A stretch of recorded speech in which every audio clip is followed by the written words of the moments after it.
এই যে তোমার বানানো খাবার। যাও গাড়িতে গিয়ে রেখে এসো। ঠিক আছে।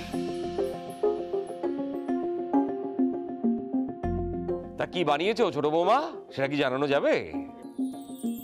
না বাবা, এটা কিন্তু টপ সিক্রেট, এখন একদম বলা যাবে না। কথা বাবু, গাড়িতে সব মালপত্র তুলে দিয়েছি। ব্যাস, তারা দুগ্গা দুগ্গা করে বেরিয়ে পড়ি সবাই। হ্যাঁ হ্যাঁ, চল চল।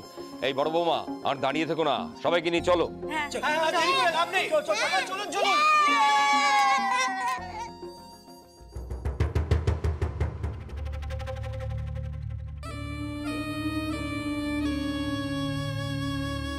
আরে ছোট বৌমা, এসো এসো।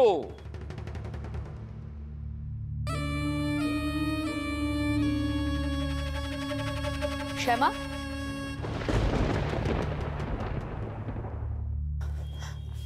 শোন, জামাই দাদা যেভাবে খোঁচা দিয়ে কথা বলছে আমার কিন্তু মোটেও ভালো লাগছে না শ্যামা।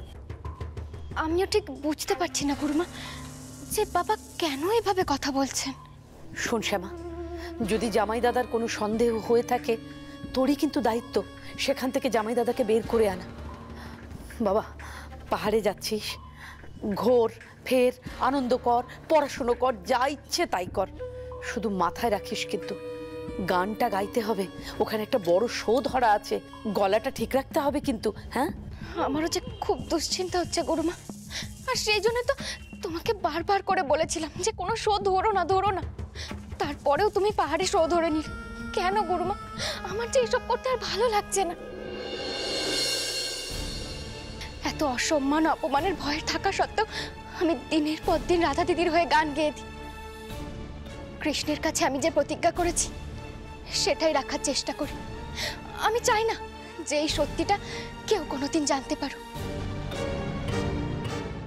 কিন্তু একবার ভেবে দেখো তো গুরুমা, যদি আমি নিজের পরিচয়ে গান গাইতাম তাহলে যে আমার জীবনটা একেবারে অন্যরকম হতো গুরুমা।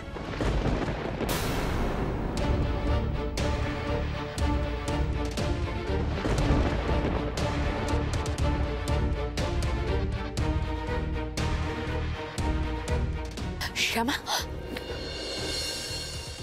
মা, শ্যামা কিন্তু উল্টো কথা বলছে। ও নিজে গান গাওয়ার কথা ভাবছে, ওর স্পর্ধা তুমি বুঝতে পারছো?